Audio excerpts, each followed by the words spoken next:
Hi folks, we're just giving Zoom a few minutes at the top here to let everybody in before we get started.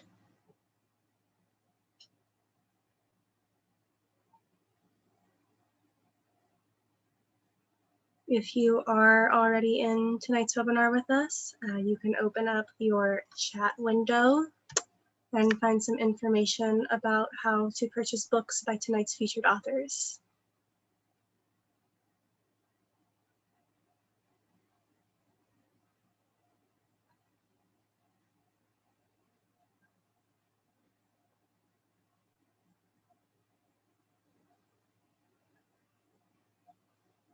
Good evening and welcome to tonight's live online author event with Greenlight Bookstore. I'm Chelsea from Greenlight, and we're thrilled to host tonight's event with Nesrine Malik presenting her new book, We Need New Stories, The Myths That Subvert Freedom. She'll be talking with Thomas Chatterton Williams, so you're in for an excellent time. Before we start, I just want to say a huge thanks to Nesrine, Thomas, and the team at W.W. Norton for making this happen, and to all of you for showing up. Though we're not able to host events in our store spaces, our community of authors and readers is still here. We're grateful for your support and for the chance to make space for conversation and connection. Now, just a few housekeeping things. In our Zoom webinar tonight, you can see and hear the speakers, but they cannot see or hear you. They can see that you're here though, and there are a couple different ways you can interact with the authors and with each other throughout tonight's event, which we highly encourage. The first is the chat, which you can find by clicking on the icon that looks like one speech balloon. You're welcome to post your comments and thoughts in the chat. That's a great way to show your appreciation for the author and interact with fellow attendees. If you have a specific question you'd like to have answered by the author, please post that question in the Q&A module. You can find it by clicking on the icon that looks like two speech balloons. We'll be pulling questions only from the Q&A to be answered in the later part of the program. And importantly, tonight's featured book, We Need New Stories, is available for sale from Greenlight Bookstore. You can shop in person in our bookstore locations, noon to 7 p.m. every day of the week, and you can purchase Nesrine's book and many others on site.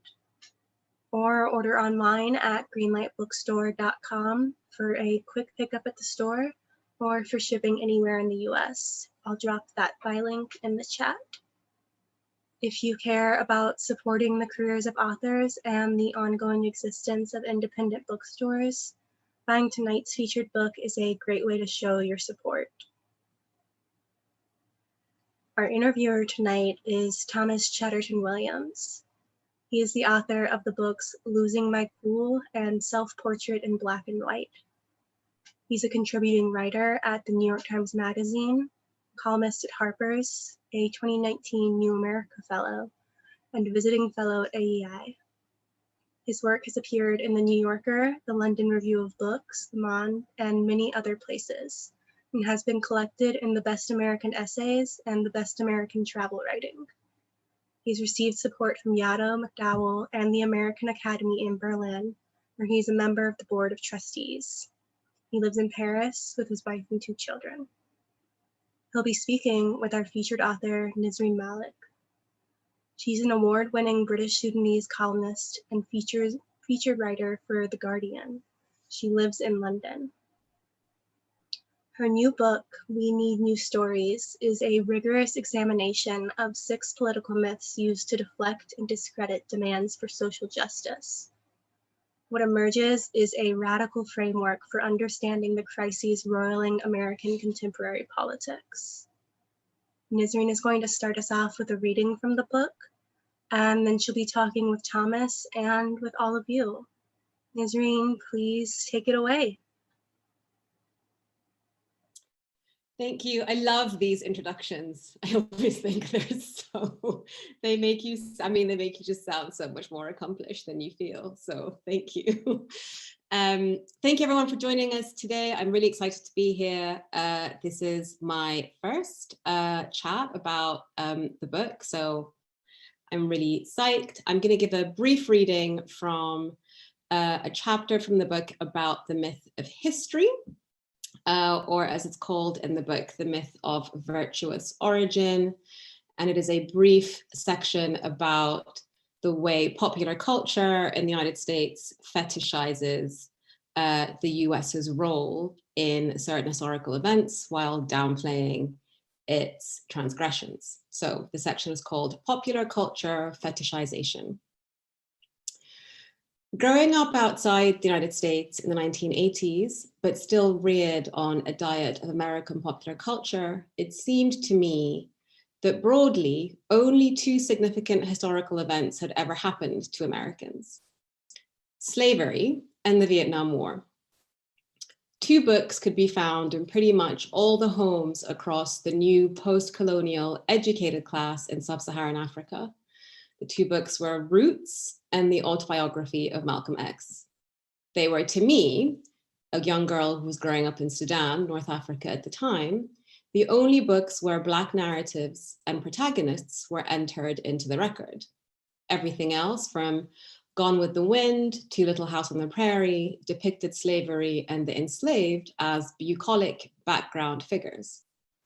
All that endured, all that imprinted on my mind while viewing Gone with the Wind was Scarlett O'Hara's dresses. In other movies where slavery or discrimination was a central theme, there always seemed to be a white protagonist treading some moral arc. The lawyer in Amistad, who comes around to seeing slaves as humans and not as commercial property. The father in To Kill a Mockingbird. The journalist in Cry Freedom. It seemed to me that what was really being memorialized was not the pain visited upon slaves, nor the efforts they themselves made to secure their liberation, but the entire institution of slavery as a vehicle for America's moral awakening. A benevolent white man was a deus ex machina who plucked the slave out of their plight at the 11th hour, like Brad Pitt in 12 Years a Slave. Films that depict post-slavery suffering of Black characters feature the same flattening of the Black story to serve as backdrop to some sort of white heroism. In some cases, the white heroism is shoehorned, even in adaptations of real stories where none existed. In Hidden Figures, a dramatization of a real life story about 3 African-American women working at NASA in 1961, Kevin Costner, who plays the boss of one of these women, stands up for her right to use the white bathroom and allowed her into mission control to view the launch of the project she worked on. Neither scene ever took place. Just as slavery and the discrimination that followed was turned into a white story, so was the other formative experience in America's modern psyche. The Vietnam War was turned into a tale of American forbearance rather than loss. An entire genre of film in the 1970s and 80s features the figure of the lone returning Vietnam vet bearing his physical and psychological scars. Brutalized in Vietnam, he is shunned by the community he returns to, then spat on as he is let down by his own people and the government which has tossed him aside. But somehow he prevails.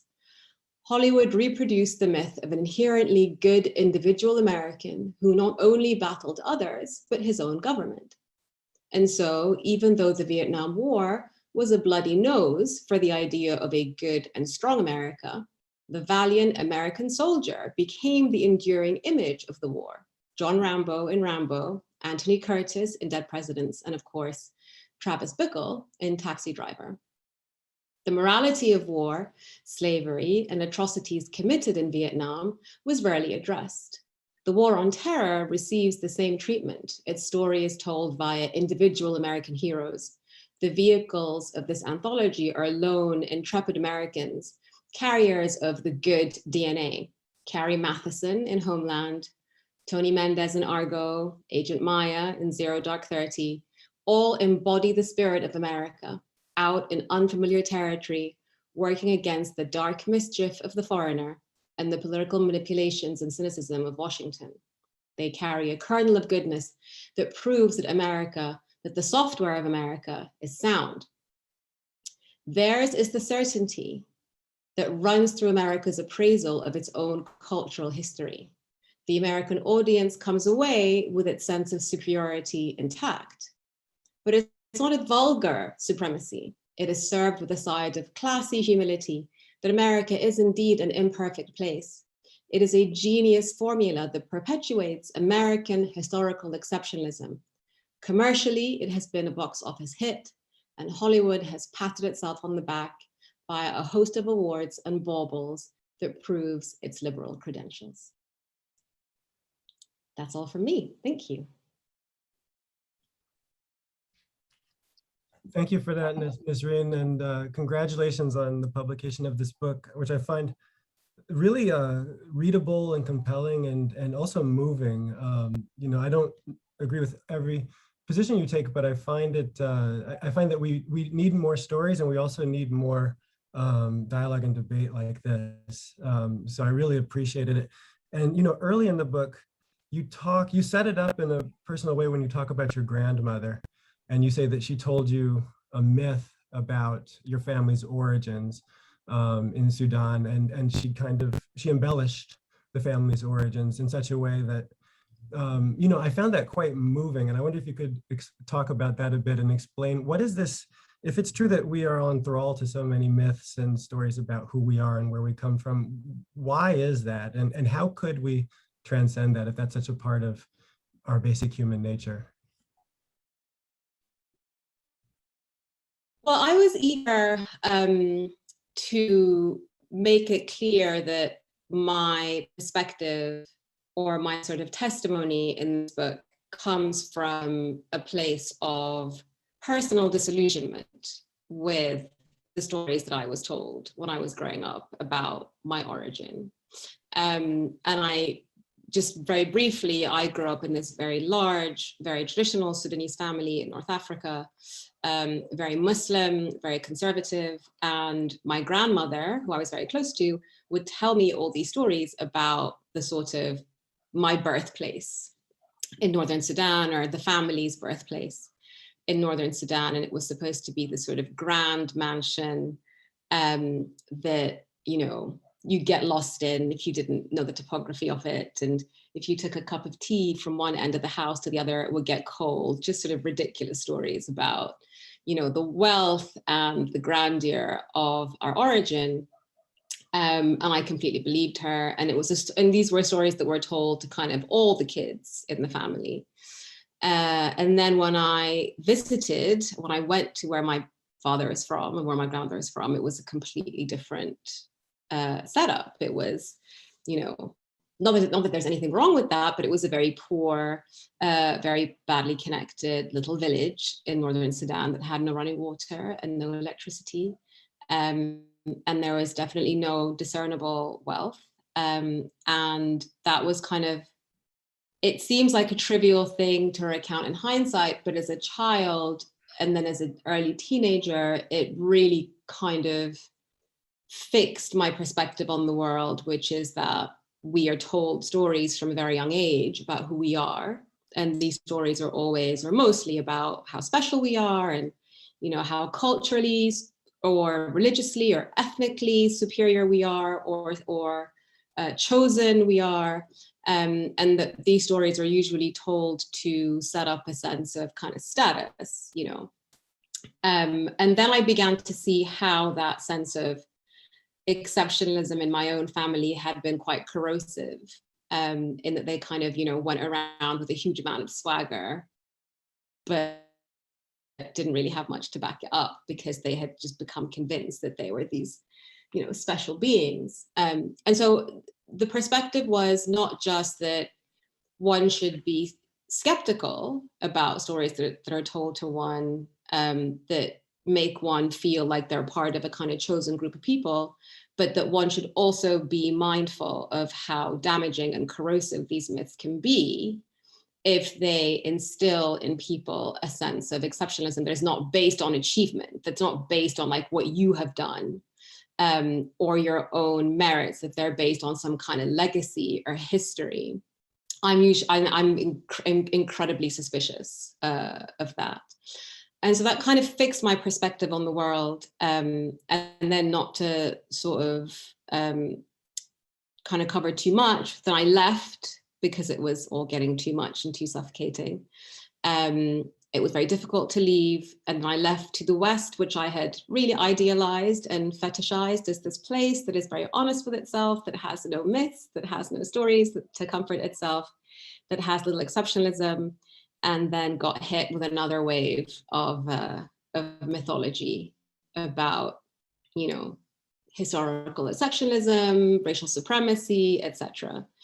And so that really, as, you know, a writer and as a columnist and as a person in my everyday life, is very firmly my perspective on the world, that we need to be much more rooted in our own personal experiences of life and our own personal appraisals of who we are and where we come from, and to minimize and to actually be actively skeptical about the accounts that we are given about our origin, especially when those accounts are ones that are based on exceptionalism, that we're great for some reason. And one thing I'm very keen to stress, and I do this in the book, is that this is not an American issue. It's not a British issue. It's not a Sudanese issue. It's a thing that all people do as families, as tribes, as nations, and that we need to sort of resist it as much as possible.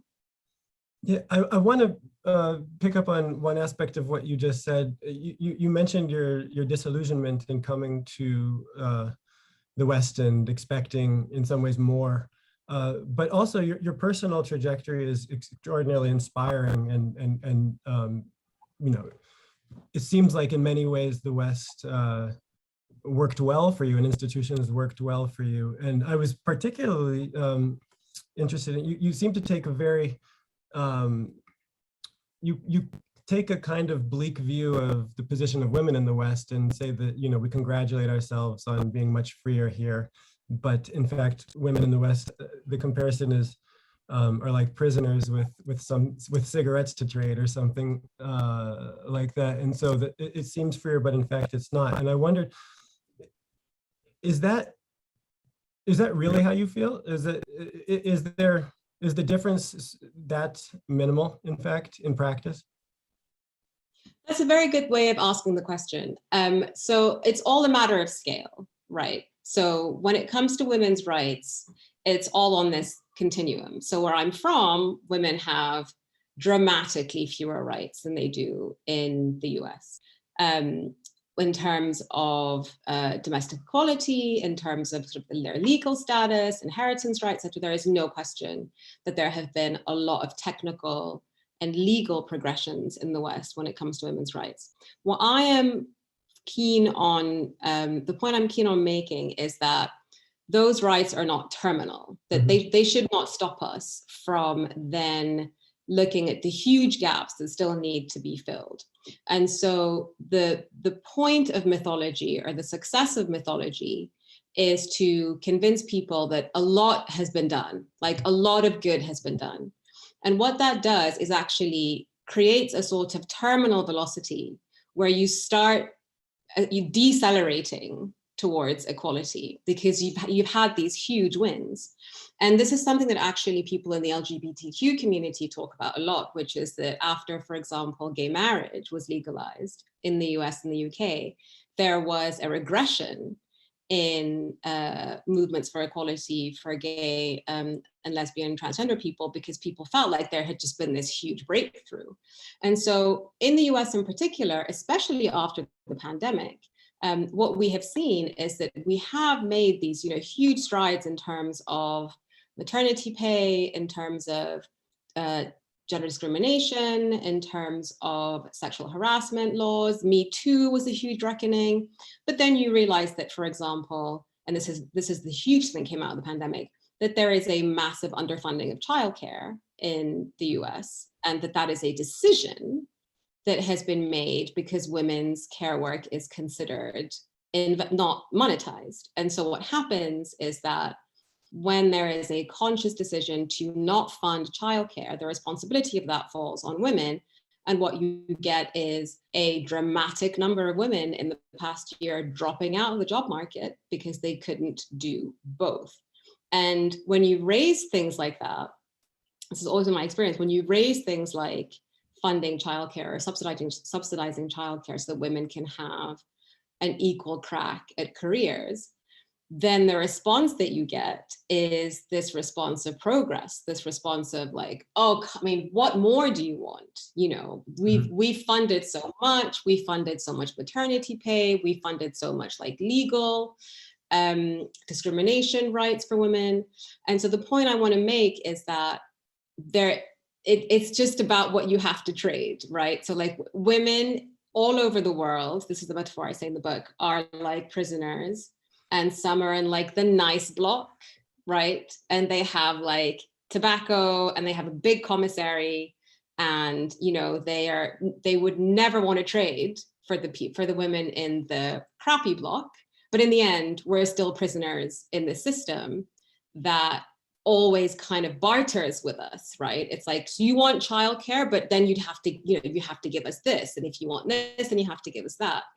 So the point I'm trying to drive home in the book is that progress itself is not an argument to stop asking for more progress. If anything, it is a decelerant, because especially when it happens very quickly, that always spells trouble, because then the pendulum needs to kind of swing back. And so of course, I do not think that women in the West have it as bad as they do in Afghanistan or Somalia or somewhere I grew up, but they have it bad enough that they need to be angry about it and making noise and campaigning. And I think that the experience of women over the past year with childcare, with homeschooling, with the kind of even the status of their contracts over the past year with COVID has been a real testament to that. Another area of myth making that you identify is the idea that there's a crisis of free speech.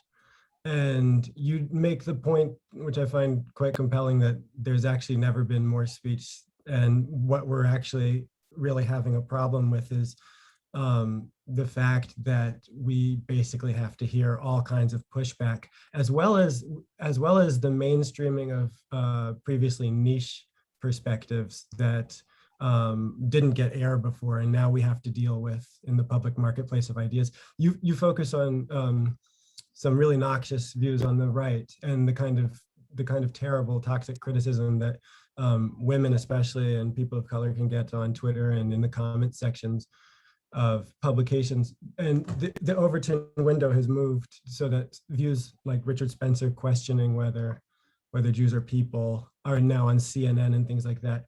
But then I was interested also, you know, the Overton window has like expanded in both directions too. And there are really kind of niche views on the left, like the idea that in defense of looting or something like that are suddenly getting mainstream. NPR is giving like, you know, breathless interviews to the author of that argument. And so I wonder if there's a way out of this, actually. I tend to agree with you that that there's not so much a free speech crisis as there's like a managing all of this speech crisis.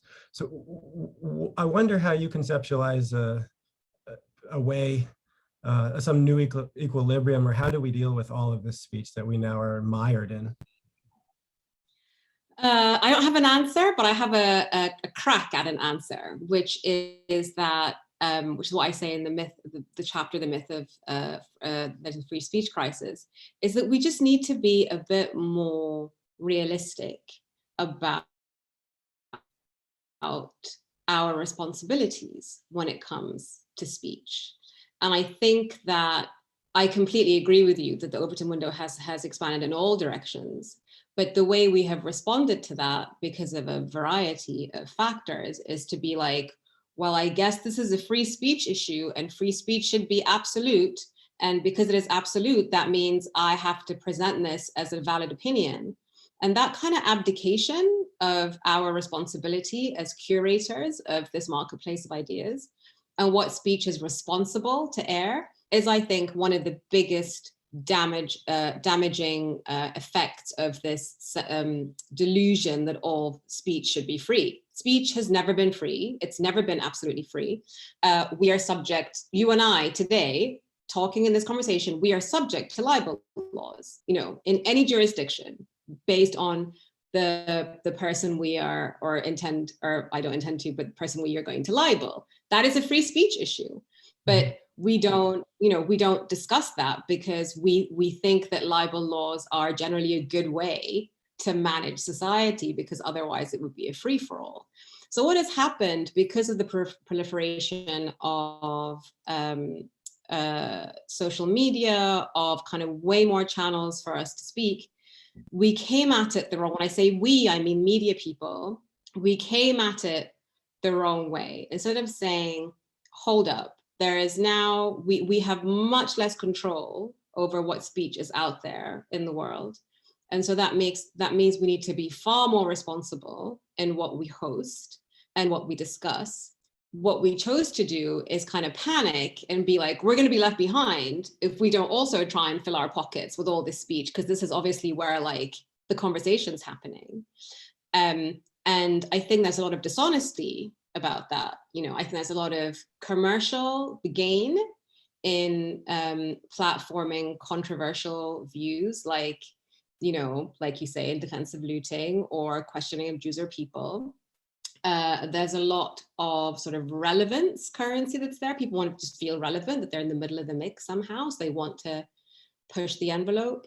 And there's also a fear that mainstream media organizations will be outflanked by less tightly controlled smaller media organizations or simply social media. And so they drop their standards as well. And so when you question them, then there's just this big fig leaf that's just spread over everything. And people say, well, it's a free speech issue. It's, you know, free speech should be absolute.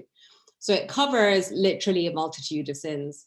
And what I'm very keen on in discussing the free speech issue is to expose the kind of hypocrisy around this pretense that everything should be free speech, because it hides a lot of kind of self-interested controversy, kind of ambulance chasing, if that makes sense. So my crack at the answer is that people just need to be a bit more robust about saying, you know what, that's just not something I think is responsible. We can, you know, it's legal, but it's not something that we feel is a responsible opinion or position to host.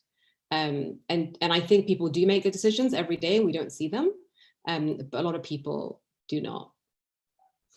Yeah, I think you're, correct me if I'm wrong, in the section on free speech, it seemed to me that you were saying almost that there is all this bad faith. Clearly, there's a lot of bad faith in ambulance chasing and profiteering, grifting is the term, I guess, on Twitter these days, by people who are making mountains out of molehills, or who are, you know, using the issue of free speech to camouflage wanting other ends, such as wanting to adhere to racist or homophobic or Islamophobic views, and kind of protecting themselves in the veil of free speech. But it also seemed to me like maybe you were not convinced that were you saying that liberals who get really exercised by the free speech issue, Sam Harris or somebody like that, are actually being duped in a way, that they are playing into something? And is there, in your view, a good faith liberal way to be very concerned about free speech, or is that? Oh, yeah, no, absolutely. I do think that I think that you can be all these things at the same time. I think you can be a good faith player and really care about free speech. And I think that you can be duped into caring about free speech equally all the time in all situations. And I think the problem that we have as liberals sometimes is that we tend to kind of have an abstract commitment to an idea. And I guess all you can have is an abstract commitment to an idea. If you're an ideologue, and being liberal is an ideology.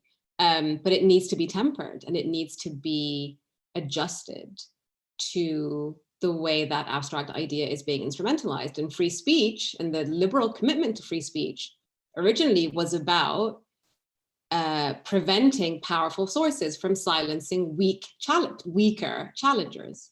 And if you see the history of the US Constitution, for example, free speech laws were always passed from the bottom up, in that they were always passed to prevent powerful people from chilling dissent and from chilling exposure, especially when it comes to people on the campaign trail. There was a lot of kind of free speech laws that allowed actually libel of people who had put themselves up for election in the US, because it felt that it needed to be that elastic, right, to challenge someone who's running for power. And so that's a very powerful thing, and it's very hard to let go of it if you don't fully realize that it is being instrumentalized by the powerful against the weak. And so I talk about this kind of extensively in the book, because I think there is one of the ways in which myths are propagated is by good faith actors, is by people who are committed to the sort of abstract goodness in the myth. You know, of course, speech should be as free as possible all the time. Like, who wants to go around saying you should limit free speech? That's not a popular opinion.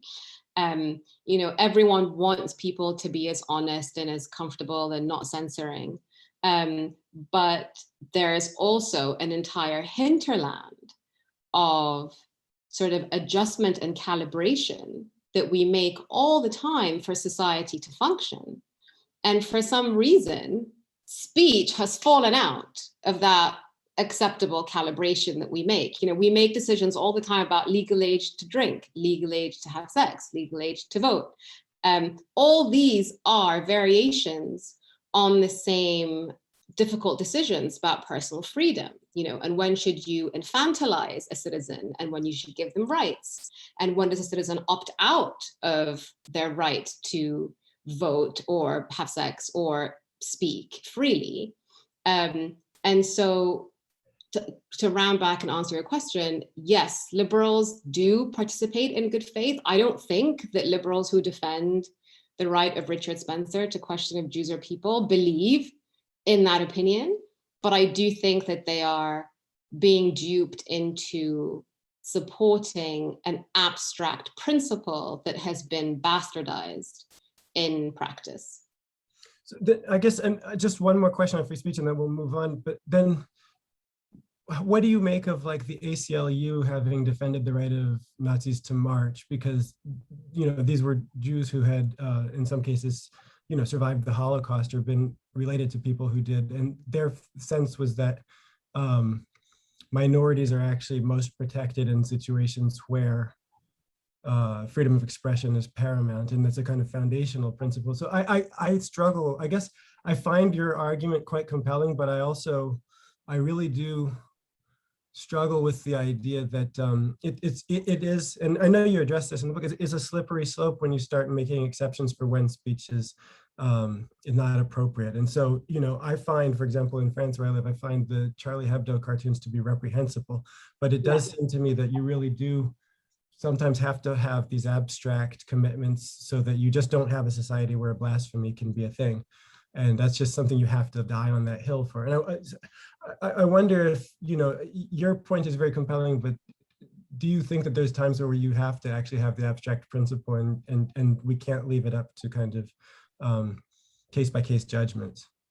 No, I agree, and it is complicated. One thing I am definitely not arguing for is for any sort of, you know, legal redefinition of what free speech is. I think that is a slippery slope, because, you know, when we decide what free speech should encompass, that is usually a function of the kind of power dynamic of its time, right? And you don't, if you make that law and then you leave as a legislator and then a new legislator comes in a new environment, you don't know how that law is going to be practiced. So the legal element is one that should be dealt with extremely carefully.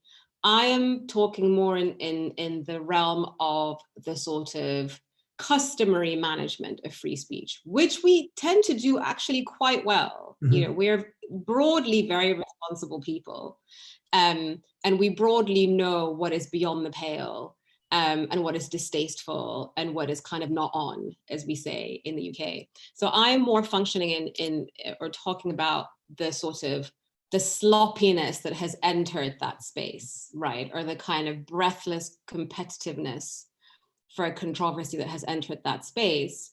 And if there is, and particularly in the media space. So if there is so this is how I think about it. So like we have meetings, for example, in a paper I work at all the time, and we make the decisions all the time about what we should run, what we shouldn't run.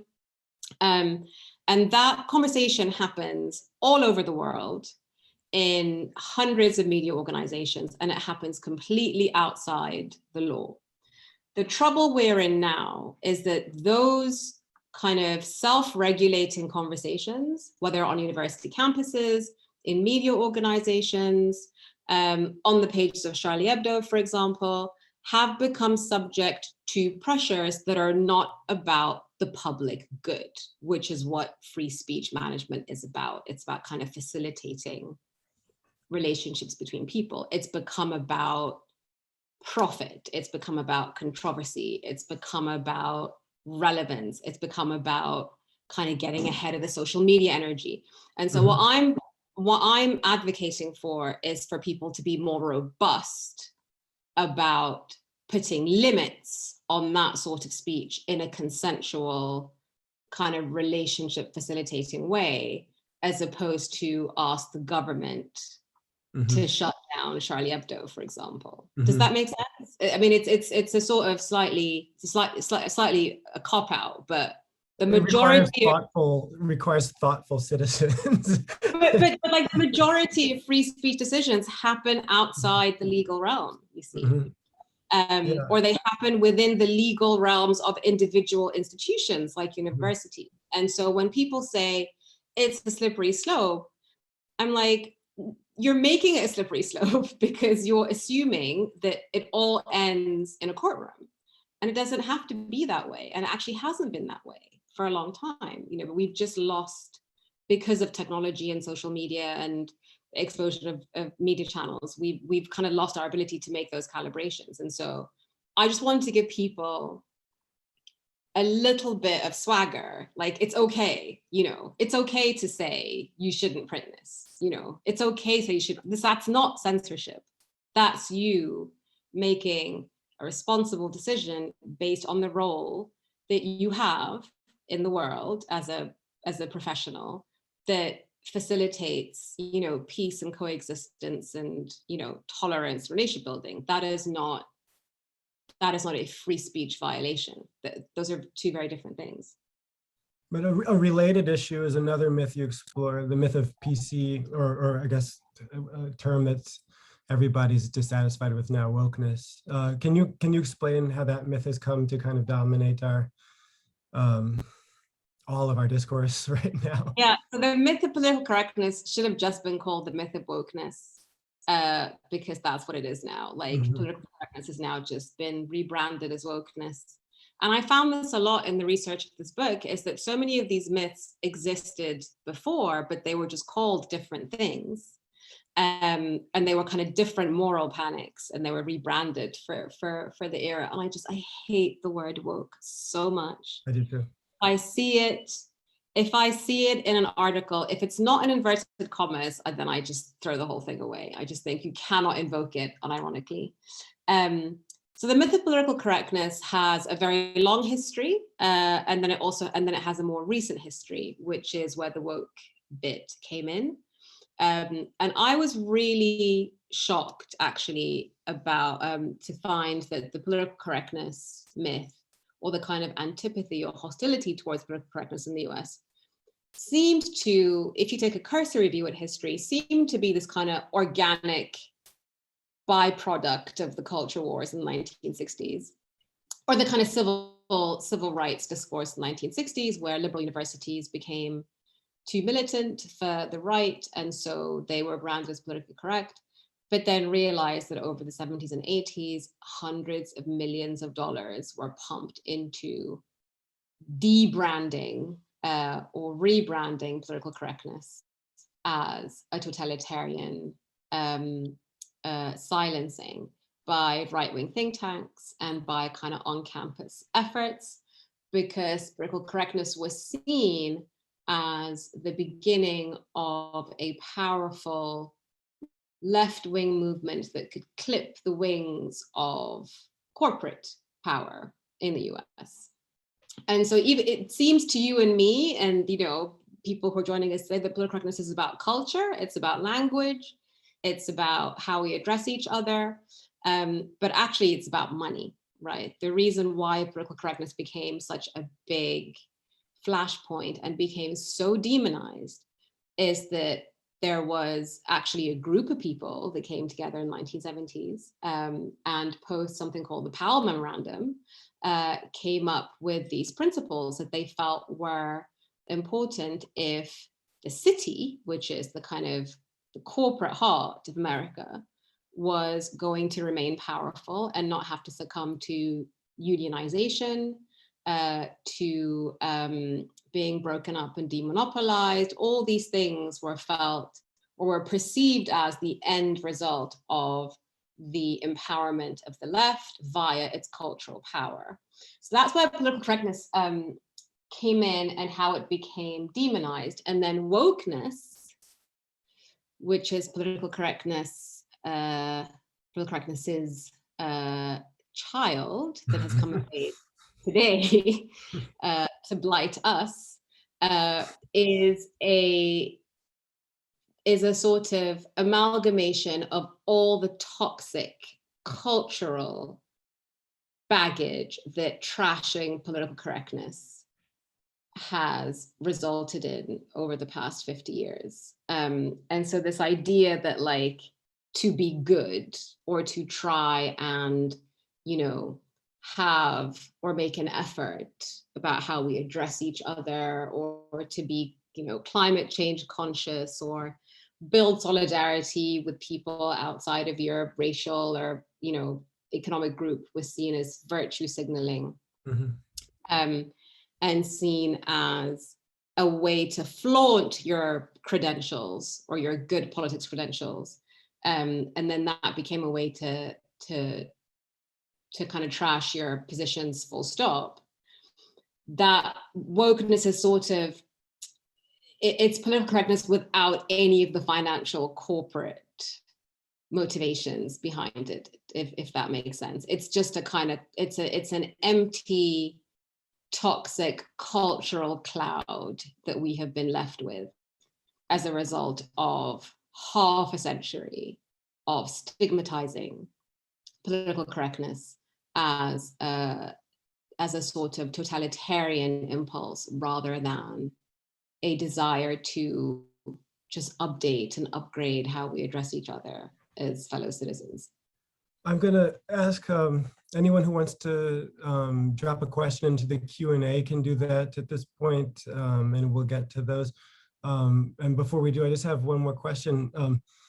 On that note, it's really interesting how you trace that kind of corporate history of the debate. And, you know, I wonder what you make of the fact that every major Fortune 200 company now actually has kind of flipped in the other direction and embraces a kind of woke capitalism that actually, you have to question how radical some of these positions can be if Nike and Google and all of these places can kind of embrace that, not just embrace them, but actually like proselytize for some of these views. What do you make of that in the larger context of what you were just saying?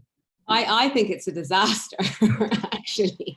I think that what has happened very successfully, and this has been a curveball, I will admit, that what happened with political correctness, identity politics, or diversity in general is that it has become appropriated by corporate and commercial interests and taken away from the places that it needs to be in for it to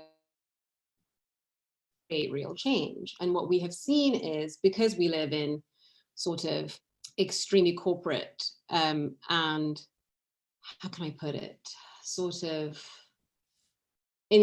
everything is appropriated for profit, right? Mm-hmm. Like not everything is monetized.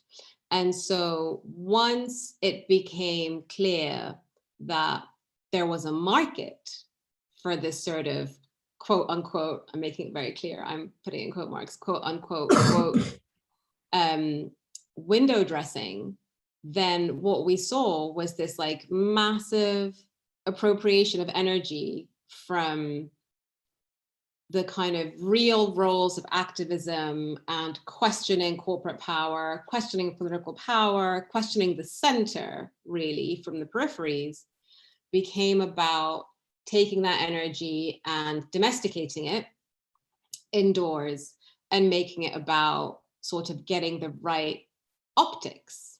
And it has been a disaster because it has really scattered, I feel, the effort and the concentration and the focus when people try and talk about like, what is Black Lives Matter trying to achieve? You know, what is race activism trying to achieve? What is gender equality trying to achieve? What is Me Too trying to achieve? We're not trying to achieve more women on, you know, FTSE 100 company boards. We're not trying to achieve more people in Nike adverts. You know, we're not trying to achieve a world in which we are represented optically, but when the real levers of power are being pulled, there's no one there, right? And so identity politics has become bifurcated, I think, into two streams, a sort of provisional IRA stream, if that makes sense, like a kind of street stream that is focused on or tries to focus on voter registration, funding housing projects, trying to get legal representation for juveniles in detention, and then a affluent branch that has appropriated the language of identity politics, pretending it is the subaltern to try and get representation or a piece of the pie in the kind of bigger scheme of corporate America. And a huge part of that has been race literature, right? Like a big part of that has been, which has been very dismaying, this new cottage industry that is centered again around the marketization and commercialization of racism. And it becomes about sort of centering white people, centering progressive white people, and centering sort of small incremental changes that they can make to be nicer or to kind of like, you know, treat their colleagues better. These sort of really unradical, de-radical even notions of what racism is. It reminds me of sort of how in the US and the UK, big polluting corporates really spent a lot of money trying to bring home this idea that if we as individuals just make more changes, we can stop climate change. Mm-hmm. You know, if we recycle, or if we have one less child, or if we, you know, take the bus as opposed to drive a car, we can reduce our carbon footprint by X. As opposed to, you know, if you stop pumping thousands of metric tons of waste into the air as a oil company, for example. And I feel like that has been part of how wokeness and political correctness has been weaponized against its very causes by bringing everything in-house and centering the experiences of individuals and not systemic change that needs to happen, and how that systemic change needs to happen, how radical it needs to be, how it needs to start really very far on the margins. Like, this is something I'm really quite taken with at the moment, that so much of the impetus or the optics of change happen at the center, right? They happen at the top of the pyramid. They don't happen in the peripheries. They don't happen at the bottom.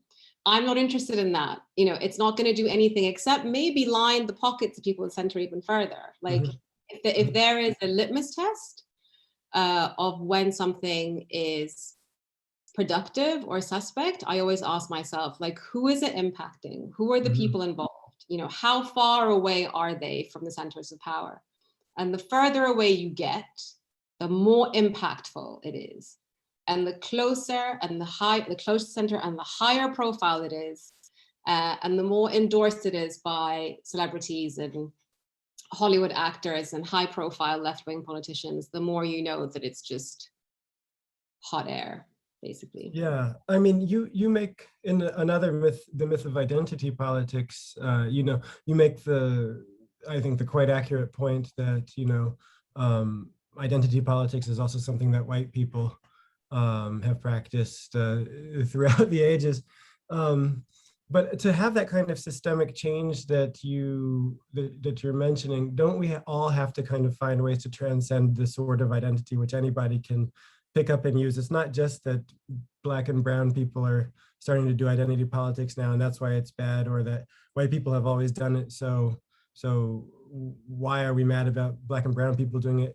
Isn't systemic change predicated on transcending identity and having kind of whether it be class-based or other kind of values that everybody can buy into and fight for? Isn't that the way that actually we would get some of that yeah, ideally, man, like ideally that's what, like that is like, that's the dream, right? Mm-hmm. That's the aspiration, is that we all are free from our identity-based concerns. And trust me, I talk about this in the book, this sort of centering of the individual mm-hmm. as the only reliable witness when it comes to mm-hmm. Racism, the whole like ASA discourse. Mm-hmm. And I think there's kind of two extremes to answer your question. On one extreme, there are a group of people that have decided that if you are a person of identity, whatever that is, as long as it's not right. white, because that's invisible, right? Because that's invisible, that is the default identity, which we reinforce and reify by giving experiential mm-hmm. weight to non-white experiences. If you're a person of identity, your word is final. And we can take that word as final, separate from the kind of systemic environment that you live in. And then on the other side, which is where I'm on, I think, you know, I would love us not to talk about ourselves and our experiences and always try and justify our intellects by giving them the weight of our personal stories. But you can only escape identity if you are not imprisoned in it by mm-hmm. someone else. And if people are targeted on the base of their identity, or if they feel if their lives and if inequality is manifested in their lives as a function of their identity, we are trapped, because we only can therefore come out of it via those solidarities and identity. Now, this sounds a bit esoteric, so I'll just break it down a bit more. I don't mean that we should see the world entirely in terms of identity. Mm-hmm. What I mean is that if there is clear evidence, or if there is clear sort of material accounts to show that a certain group of people is locked out of a group of freedoms, financial freedom, you know, physical freedom, freedom from fear, freedom to live in, you know, safe environments, etc., because of their race, then they need to litigate and they need to engage in activism via coalitions that understand that those things happen to marginalized people. And where I think we're falling down quite a lot when it comes to identity politics is that we do these things in fractured ways, right? So we don't do them in ways where we try and learn, you know, how does the state oppress, or how does the state marginalize X identities, be they class, what are the interlocking nodes between these identities? So where we end up kind of, and if you remember when we were kids, there'd be cartoons where you're kind of punching, but someone's got his hand on your forehead, and you're kind of just swinging in the air. And I feel like there's all that going on mm-hmm. because it's just one of us against the state, you know, one of us against the main power, as opposed to trying to figure out, like, how does neoliberalism do this? You know, how does the carceral state do this? You know, mm-hmm. how does the patriarchal state do this? And it's quite depressing, because you really realize that unless people find other people, and that's why I try and say in the last chapter of the book is that there are a lot of us and we should try and find each other, then we won't be able to get away from that kind of swinging in the air thing. But there's been a chink of light actually after Black Lives Matter, because there have been these sorts of chapters across America and across the world where people have shared experiences and shared kind of learnings. And it's been remarkable seeing that it happened really organically, that this sort of separate chapters of not even necessarily Black Lives Matter movement individuals, but so the energy that came out of Black Lives Matter internationally became this sort of shadow diplomatic force where people went to Palestine, they consulted with people in France who are trying to put pressure on the French police to change its kind of arrest policies, consultations in the UK. And there's a kind of beginning of an understanding that the center generally works in similar ways to oppress people on the margins across the lines of race, class, education, home ownership, etc. And until we realize that, we're gonna be swinging in the air and writing as a first person essays and books. You're right. The same story. Yeah, it's exactly the same stories. Don't have any new stories. Yeah. I know it's extremely late where you are in Nairobi, and we're at 6 o'clock here in New York. So thank you so much for your comments, which I could keep going for another hour. I'd like to talk to you more at some point in London or somewhere, but thank you so much. It's been a pleasure. Thank you very much. And thank you, Greenlight, for having us. Yeah, thank you so much, Nesrine and Thomas, for an incredible conversation. And thank you to everyone who came out virtually tonight and shared this space for conversation and connection with us. A reminder that you can buy We Need New Stories through Greenlight bookstore. If you're local to Brooklyn, we're open noon to 7 every day for limited capacity in-store shopping or for in-store pickup. Or you can shop online at greenlightbookstore.com for in-store pickup or shipping anywhere within the US. Thank you so much again, everyone, and have a wonderful evening. Bye. Thank you.